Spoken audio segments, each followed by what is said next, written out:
ఉదాహరణకి సూర్యుడు ఆత్మకారకుడు అంటారు, తనుకారకుడు అంటారు. అంటే శరీరతత్వాన్ని కానీ ఆత్మకు కానీ ఏ విధమైనటువంటి శక్తి ఏ విధంగా ఉంటుంది, ఆత్మజ్ఞాన లేకపోతే ఇంకోట అని చెప్పని పితృ అంటే తండ్రి యొక్క విషయాన్ని పితృకారకుడుగా సూర్యుడు కాబట్టి పితృస్థానం అంటే ఈ పుట్టినవాడి యొక్క స్థితిని బట్టి సూర్యగ్రహం ఏ విధమైనటువంటి స్థితిలో ఉందో వీరి తండ్రి యొక్క విషయాన్ని ఈ విధంగా ఉంటుందని చెప్పని పూర్వకాలం వాళ్ళు చెప్పారు.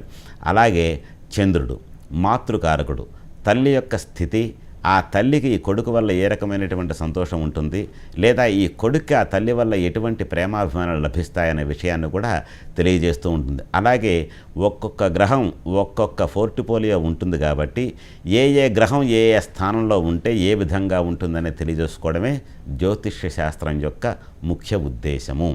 అదేవిధంగా జ్యోతిష్ శాస్త్రంలో ఇప్పుడు మాతృకారకుడు, పితృకారకుడు, భ్రాతృకారకుడు, అలాగే సంతానకారకుడు, భార్యాకారకుడు ఇలా గ్రహాలన్నీ ఉన్నాయి కాబట్టి ఏ స్థానంలో అంటే భార్యాస్థానంలో భార్యాగ్రహం భార్యకు సంబంధించిన గ్రహం ఉంటే ఏ రకమైనటువంటి ఫలితం లభిస్తుంది, అలాగే పితృస్థానంలో అంటే పితృకారకుడు అంటే ఏ విధమైనటువంటి విషయం జరుగుతుంది అనే ఆ గ్రహాల యొక్క స్థితిగతులను బట్టి నీకు ఈ విధమైనటువంటి సంచారం జరుగుతోంది కాబట్టి ఈ ప్రకారం నువ్వు నడుచుకో అని చెప్పిన గైడెన్స్ చెప్పేదే జ్యోతిష శాస్త్రం. జ్యోతిషం ఎప్పుడన్నా ఏ రకంగా చెప్తుందయ్యా అంటే వర్షాన్ని శాస్త్రం ఏదే ఆపలేదు, కానీ వర్షంలో తడవకుండా ఏ విధంగా వెళ్ళాలో శాస్త్రం మనిషికి బోధిస్తూ ఉంటుంది. అలాగే జ్యోతిష్ శాస్త్రమైన వేదవిహితమైనటువంటి కర్మలన్నీ కూడా మనల్ని సరైనటువంటి దారిలో నడిపించడానికి వినియోగింపబడ్డవే తప్ప ఎవరో ఏదో పని పాట లేకుండా రాసినటువంటి విషయాలు కావు. కాబట్టి ఆస్తికులైనటువంటి భక్తులు ఏదో విషయంలో స్వధర్మాన్ని విడిచి పరధర్మం కోసం వెళ్ళిపోయి అక్కడేదో లభిస్తుందని వెళితే దూరపు కొండలు నునుపుగానే ఉంటాయి, కానీ అక్కడ ఏ రకమైనటువంటి సంతోషం కానీ సుఖం కానీ మీకు లభించదు. కావున యజ్ఞయాగాది క్రతువులు చేసినటువంటి మహానుభావులను స్మరించుకున్నా సరే, అలాగే యజ్ఞయాగాది క్రతువులు జరుగుతున్నప్పుడు అక్కడ మన యొక్క సమయాన్ని వెచ్చించి ఏ విధమైనటువంటి కార్యక్రమం అక్కడ చేస్తున్నారనేటువంటి విషయావలోకనం చేసుకోవడం వల్ల భగవద్ అనుగ్రహం ఏదైతే యూనివర్సల్ పవర్ ఉందని అనుకుంటున్నామో ఆ పవర్ యొక్క రేసెస్ కొన్ని మన మీద మన శారీరకమైనటువంటి మన యొక్క విషయ లాలత మీద అవి ప్రసరించేసరికి మన యొక్క గమనం కానీ గమ్యం కానీ చక్కగా ఉంటాయనటానికి ఎన్నో నిదర్శనాలు ఈ ప్రపంచంలో చాలామంది అనుభవించారు.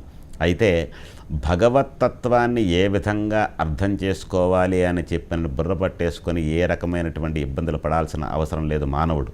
కాకపోతే భగవత్తత్వం అన్న దేవాలయంతో ప్రారంభమై దేవుని యొక్క సన్నిధి వరకు కూడా నీకు పూల మార్గంతో ఉండేటువంటి శాస్త్రాన్ని మన వేదాలు మనకు అందించాయి. కాబట్టి ఆర్యులారా, మీరందరూ కూడా వేద విహితమైనటువంటి ఈ కర్మను ఏ విధంగా ఆచరించాలి, పొద్దున లేచి మీరు ఏదో రోజల్లా కూడా భగవంతు యొక్క ధ్యానం చేసుకుంటూ సన్యాసిలాగా ఉండాల్సిన అవసరం లేదు.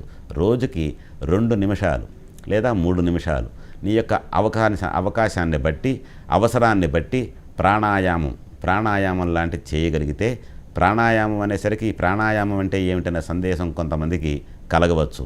దేహమే సందేహం కాబట్టి ప్రాణము అంటే జీవన శక్తి, ఆయామం అంటే విస్తరింపచేయుట. ప్రాణాయామం ప్రాణశక్తిని విస్తరింపచేయుట లేదా క్రమబద్ధీకరించుట. ఒక వేదమంత్రం చెప్పేటప్పుడు ఈ ప్రాణాయామం లాంటి ఎన్నో దీక్షలు ఆ మంత్రం ద్వారా మనిషి పండితుడు కానీ చదువుకున్న వాళ్ళు కానీ మహామహులు ఎవరైనా కానీ చాలామంది ఉన్నారు.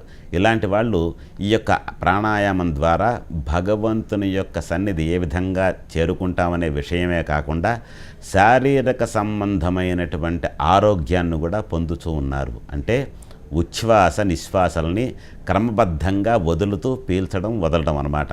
ఈ వదలడం పీల్చడం అనేది మనం ఒక మాట మాట్లాడుతున్నప్పుడు ఒక్కొక్కసారి 2 అక్షరాలు చెప్పి గాలి పీల్చుకుంటాం, కానీ అనర్గళంగా ఎన్నో విషయాలను చెప్తూ గాలి పీల్చుకోకుండా గబగబా చెప్తూ ఉంటారు. అంటే బ్రీత్లెస్ టాకింగ్ అనమాట. ఆ విధంగా చేసిన వాళ్ళు కూడా ఎంతోమంది ఉన్నారు. అయితే మంత్రశాస్త్రంలో కూడా ఇదే విధంగా చెప్తూ ఉంటారు. కొన్ని మంత్రాలు ఇంత పొడుగును ఉంటూ ఉంటాయి. ఆ మంత్రాన్ని మధ్యలో ఆపకుండా ఇక్కడి నుంచి ఈ విధంగా చెప్పాలని చెప్పిన ఋషులు మహానుభావులు ఎంతోమంది చెప్పారు.